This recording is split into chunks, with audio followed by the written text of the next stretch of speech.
Chairman, obviously we're here Joseph. in Surrey. Obviously it's a bit different to what my town, that's where I live. Of course, it's a bit different to what a normal pre-season looks like, but still incredible facilities. And how have you found it so far? I miss normal.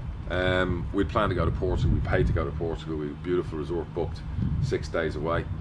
And then as we got closer, as usual, because of the ups and downs here in the UK and the flapping about, you know, we're worried about if we went and then we were on an airplane and track and trace picked up one person on the plane of 400 people and one of our players at it, we'd have 10 days, like the usual isolation stuff. So the decision was made in the end, look, can't go. So then we obviously pivoted to Wales, and then Wales didn't have the availability. So yeah, so what we ended up doing was Chelsea approached us about having a game, fair play. So I'd said to Liz, I said, look, see if we can use their training around the day before, maybe we can get a couple of nights away in a nice hotel. So this is our only chance. We are going mid-season to Dubai, so that'll be another trip we have planned. Do you know what I mean? When it gets really crappy in the winter, we're going to take the players out there for some proper sun and training and whatever else. Obviously normality, assuming, you know, that you can do all that. So it's beautiful here. Chelsea have been really good to us. We came yesterday. You just look around the facilities, you know, I don't know if miles can ping around to the pitch, but it's like a carpet. We're going to be playing, obviously, I've seen a few of the players that are playing us in half an hour. There's England internationals, there's a lot of internationals in there. So, great test. You know, people moan about us playing non-league teams. It's minutes, it's patterns of play, it's trying new players in the positions, it's making sure everyone is on their game, they're getting their minutes filled up, going from 45 to 60 to 75 to 90. It's never about results. Games like this, brilliant, great technical test, because you can really see where your players are technical ability wise. We'll have 5-6 teenagers playing today. They're going to have a few under 21s playing. So again, you can mirror that up and see, you know, they're a top. You know, how many times have they won the under 18s league, the under 21 league, the FA Youth Cup? Chelsea's probably got the best academy in the UK when you see what they churn out and bring through. So again, a good test. It's been a really good couple of days away. Randy's here. Unfortunately, Jason's not here. He's coming over in a few weeks. And to get together with the staff and have a bit of crack with the players and break their balls and just go through different permutations and stuff at night time. And there's not even alcohol, it's coffee. You know, like last night I must have had 9 coffees, sat there, and the lads had like a bottle of red wine. And I'm on a no booze thing for 60 days to drop some weight after a heavy summer and whatever else. I've been with the family and holidaying. But yeah, really enjoying it. And the weather's absolutely like, it's like being back in Florida. It's steaming at the moment. Obviously, for the new lads coming in, it's a great opportunity for them to get to know everyone as well. How would you assess the recruitment so far? Yeah, excellent, spot on. A bit like the last couple of years, really clinical. You know, you're not bringing in 8, 9, 10, 11 players in batches. You know, I think January was the first January in 10 years we didn't recruit a player, and there's something in that, you know, because you're not messing the dressing room up. And what we've got here the last 20 months is a brilliant dressing room full of people who've been together now, who are winning together, high win percentage, good young players who are maturing, getting better. Every day they're improving. You look at Harrison Burrows 2 years ago to last year to suddenly again pre-season, the little things that are different in his game. The Ronnie Edwards, the Rickies of the world. We've got, the best way I can describe us at the moment is we've got a brilliant team on the pitch and we've got a brilliant team off the pitch. That includes you guys, the coaches. It's matching each other. It's really good synergy, and it's really important to have. And there's so many good things happening. It's not just winning promotion, it's the academy now, Cat 2. And that's credit to Jason, Randy, Kieran most of all, and all the staff and all the hard work that went on behind the scenes. And we bought a stadium. We want to build a new stadium. You know, we're a club. You know, I'm sick of people taking the mix sometimes going, well, it's Peterborough, it's little Peterborough. But hang on a second. You look at it, take the name out of it for a second. We're a football club that's one league from the biggest league in the world. We've bought our own stadium, no doubt. We're looking at building a £60 million stadium. We have a Cat 2 academy status, one of the best status in the world. Take the name out. Tell me what you think about that football club. We're a club for 20 months that's had a 65% win record. We're doing things what we want to do growth-wise. Everything's going in the right direction, and we want to continue that trajectory. So that's who we are as a football club at the moment, and that's a credit to everyone who's worked their nuts off during a pandemic to make us into that football club. You know, we're a business effectively that has no income for the last 18 months. That's where we've been, and we've achieved those things. So what we now want to do is welcome our fans back, you know, and feel a synergy with them, and continue that growth and trajectory that we're on. And that's the most exciting thing about this season. Not the championship, not anything else. We have our fans back, so they've been missed. Just touching back on players, you want to talk about recruitment, yeah. So let me run through some of the players, because you did ask the question. So we obviously brought George Grant in, born in the championship, he brought up in the Football League, a leader at Lincoln, a very effective player, very talented, can play in 2-3 positions in midfield, brilliant character. You can see that already settled in with the lads. Managers loved him for a long time, identified him, very, very good, works well, within our squad. Everything about him ticks every box as a Peterborough United player. We then obviously went and got Josh Knight. We know Josh really well. He's cheated on us for a year at Wickham, but it was great because he got a year's experience in the champ, so then we could go and buy him. Thank you, Wickham. And then obviously we brought in a good goalkeeper to compete with Christie. Christie's at the up his game, so he's going to have to get in the shape of his life because there's now proper competition there. And we went out and got Jack Marriott. Jack Marriott was a no-brainer. A lot of people will be questioning his durability, the bigger clubs. Well, it didn't come off at Derby the last 2 years. Well, he's hardly played. Let me tell you, he hasn't even come into his prime. He's 26. He's going to get in the shape of his life. You look at him, he's built like a shit house. And we'll strip some of that muscle off him. But I don't think anyone's seen the best of Jack Marriott. And I know what type of character he is, what type of individual he is. He'll have a point to prove. So that for us was a no-brainer. That's why we signed him for 3 years. Jack can go again. And he loves being in Peterborough. And I think he enjoys coming to work. And he hasn't enjoyed coming to work for a while. And that's really important, as you know yourself, in any job you do. You have to enjoy what you do. And you have to enjoy where you work and the people you work with. So, and we've got our best players still. We haven't lost anybody. So what we've done is improved, and we still have a couple of additions to go, possibly 2 or 3 more additions, but we're really relaxed about those additions. There are certain players we want, and we'll wait, and if we can't get them, okay, we'll get somebody else, but we're not rushing into anything, because looking at it right now, and with some of the younger players that have stepped in, we're okay. So, but we're in a position where we can strengthen. I think everyone would agree, everyone should be happy with the business done so far. As obviously been during the pandemic, has this been one of the hardest transfer windows to deal with, or is it? It's been hard the last 17 months, full stop, with everything, but we've navigated it really well. We've sold when we've had to sell, the Ivan deal. We've brought in the players we needed to bring in, the Sammys, Reece Brown last year, Clark Harris, massive signing. We've done some really, really prudent business. We're in a really, really good position. The asset base of our squad has just grown. And then as we attack the championship and we go in there to thrive and do well, these younger players, it's going to be life-changing. I'll give you an example as a joke. My nickname for Ronnie is New Stadium. The reason I call him that is because that's our new stadium right there. That's the kind of player he could develop into without putting pressure on him. So he's gone from France to New Stadium. We've got a dearth of talent behind the first team that they slot in seamlessly. And that's a credit to the staff, because then you also go, well, Mark Robson behind the scenes, what he does with our younger players, and we were chatting last night about that, and it's great because you can have agreements and disagreements and it's all healthy and respectful.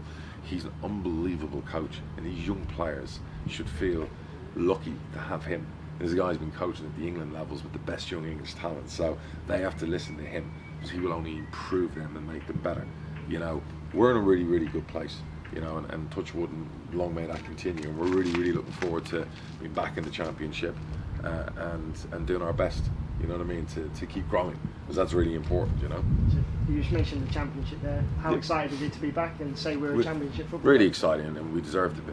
And what we've done the last couple of years and what happened with the points per game, look, we deserve to be a championship football club. So that's on us now to go from here and grow and not be overawed and not be psyched out by the size of clubs and the names of clubs. We've just come out of a league with some of the biggest football clubs in England in it. Your Sunderlands of the world, a lot of ex-Premier League clubs, and we were better than them last 2 years consistently. So we've got to go into the champ, we've got to grab the bull by the horns, and we know we haven't got the biggest budget, we know we haven't got the kind of money these clubs have, we know we're not the same size in name, stature and whatever else, but there's those other little things we do, the inches, and then you look at your Brentfords and you look at your Barnsleys and you look at your Prestons, you look at the teams who've managed to overcome all those things and done really well. Luton, Coventry, all those teams, and we want to have our slice of the pie, and we want to go there and do the same and keep growing and keep growing and keep improving. So it's really important for us, and we've had challenges. The stadium was, was nearly named a disaster zone 2 weeks ago because of the flooding. So we're against time, 4 weeks to go. We've had no electricity. Our electrics were all shot to pieces. Our fire alarms, our camera systems, our executive boxes. And this is another challenge thrown at us as a football club. So what have we had to do? Our great staff behind the scenes, Dawn and Co, jump in, and the plan comes into action, and we got to go in there and rebuild the whole place for 4 weeks to be ready. But as usual, as a club, we bounced back. The training ground had a rat infestation, destroyed all our cables, took out our kitchens, took out our areas. We can't have the players eat. We've had to do tents outside. This is the stuff that keeps getting thrown at us. And what do? We keep answering every time. So that's who we are. And on the subject of training ground, obviously, you and the owners have managed to get Category 2 status and everything like that. How will that affect the club, sort of long term? Brilliant, because you got the dome going in. It's a £1.3 million dome going in. There's a lot of money being spent, but you need that to be Cat 2. I would imagine down the line, as we keep improving, eventually we'll probably look to maybe even have a training ground for the first team moved away. We get a new stadium, we're also going to get a new training ground possibly, and then you have the academy just there where it is currently, and that'll just be academy players. So there are other plans in the mix. We want to improve all the time, and the training ground, we've put a lot of effort and money into that training ground. Big credit to Jason as well, man, because they see how important the academy is, and they're the type of partners who've never said no to anything. And again, credit to them for that, because a lot of people in a pandemic wouldn't be saying yes to a lot. Staying on the academy, so one player that's sort of come through the academy and broke into the first team last season, Adler. Is there anything you can tell us about Adler? Yeah, really talented player. We had great plans for him. We saw him as another one, the batch that we've had. Unfortunately, his agent and himself, his parents, saw his future away from the club. So there's nothing we can do about that. We know that the game nowadays for young players can be ruled by money. That's just the way it is. And that's where having a good agent is so important. An agent who's more interested in you playing football than getting paid when you're a teenager. And we've seen this before, and we've lost another player this summer that's similar, Flynn Clark. So Adler's gone. He's signed for a Prem club. We had 8 offers from Premier League clubs, and now we're not fighting, but we're now getting into a position where that club has to pay us, better than the best offer we had, and we've let that club know that we know he's gone in there and he's signed, and they obviously didn't come to us first, which would be nice, and we're just making sure that all gets wrapped up nicely, and we have a good relationship with the club he's gone to, so I don't foresee an issue. And I don't want Alan Swan or anyone else is reading this that starts trying to have massive headlines that we're in a battle with a Premier League club. We're not. It's going to get resolved very quickly. That's the way of the game. There's not a lot we can do. That's the rules in there, and you can lose a really, really good talent sometimes. So what you're going to make sure you don't do is you don't lose the value and money you can get, and we'll get that from that club, and that club will do us right. I know they will, and we'll move on. And my message to the next Adler and the next young player is, look, don't be in such a rush at 16 to be going to a Premier League club. Our club is famous for playing teenagers. We've got right now, I think, over pre-season and during the season last season, we had 4 or 5 teenagers playing consistently. Wouldn't you rather be playing in front of crowds as opposed to an empty training ground, full of under 18s, and then going out on loan and coming back and then going out on loan again? What's more important? Is football the motivation, or is money the motivation straight away? Because I'd like it to be football, because if it's football, money will follow. If it's money, then football, a lot of people are finished by 21, 22. So, and I hope in this kid's case he's not. He's got talent, he's got a chance. But I've seen a million kids at that age who've got talent, got a chance. So, let's see. At the end of the day, we always do our best for our young players. We give them an education, we give them a grounding, we give them an opportunity, and we want them to stay with us until they're 20, 21. Come in, play 50 to 100 games for us, and then if they go to a Premier League club, great. They do well, we do well. It's the right time. You know what I mean? A player like Flynn Clark would have played a lot in the Championship for us this year. I hope when Norwich put him out on loan, he goes and plays in the Championship. But I doubt it, it'll be probably lower. So again, what's important? Football or the other thing. So that frustrates me. But look, I'm going to spend too much time on it. We've got a lot of other talented players. There'll be next man up, and there is a next man up. How excited are you about having supporters back? Yeah, listen, that's like I said before, that's more exciting than any signing. That's more exciting than promotion. We've so long without them. We're a great fan base. really, really looking forward to seeing them. I know a lot of our older fan base have been vaccinated, so that's great, because I don't want to be stressed and worried about them. Spoke to a lot of them during lockdown. For them, it's time. You know, how many more years are they going to go on without watching a football club? And when you get to a certain age, how many years have you got left? So, you know, people want the choice to decide for themselves, and we all know the risks. We all know now that we're vaccinated. I'm vaccinated. I know you're vaccinated. So, you know, that's, yes, I know you can still get coronavirus, but you got to do your best to mitigate all of that. And vaccination is the best way, right? So the scientists tell us. So I'm really, really excited to see lots of them, and I know that our crowds are going to be good. You know, and we've just got to plough forward now and stop worrying about being shut down and stop looking backwards. And all I'd implore all our fans to do is that think about the people around you, and if you're in that vulnerable category, you know, please look after yourself.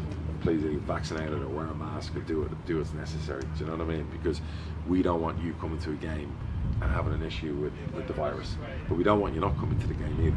So do your best to mitigate. We are outside, so really, really looking forward to seeing everyone, and God bless them, and good luck to everyone this season. And just finally, I know everyone's eager to know, when's the podcast back? Yeah, we're gonna. My partner's been on a bit of a tour in America. I've obviously been travelling, so we're probably going to be back, I would say, the first week of August, the end of July. So that's when we're planning to get back into the recording studio and get it done. We're going to do a thing about the Euros, all the stuff that's gone on over the summer, talk about a transfer window, season 2, episode 1, first week of August. Rock and roll.